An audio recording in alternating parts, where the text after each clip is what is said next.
À 28 ans, cette jeune avocate spécialiste des droits de l'homme se lance peut-être dans un combat juridique hors norme.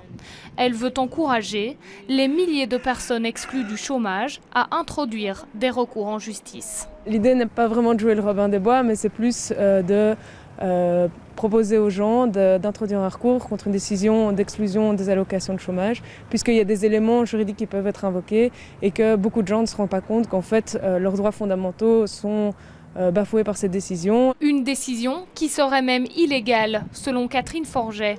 Alors, pour aider ces milliers de personnes dans la même situation, elle décide d'écrire une requête, un document unique et gratuit qui reprend ses arguments contre le nouvel arrêté royal. Cette décision est contraire au principe de standstill. Alors le principe de standstill, qu'est-ce que c'est? C'est un principe selon lequel on ne peut revenir en arrière sur des droits acquis. Donc en l'occurrence, les droits acquis, c'est le droit à la sécurité sociale et le droit aux allocations de chômage pour les personnes qui bénéficient des allocations d'insertion. Donc un retour en arrière, on retire des droits aux gens, c'est une régression. Pour le bâtonnier du barreau de Bruxelles, la démarche de cette avocate est inédite et courageuse. Mais il rappelle qu'il existe déjà des structures comme le bureau d'aide juridique qui aident gratuitement les personnes dans le besoin. Les conditions sont assez strictes. Mais il faut supposer tout de même qu'une personne qui est privée de ses droits au chômage touchera moins que 933 € si elle est une personne isolée.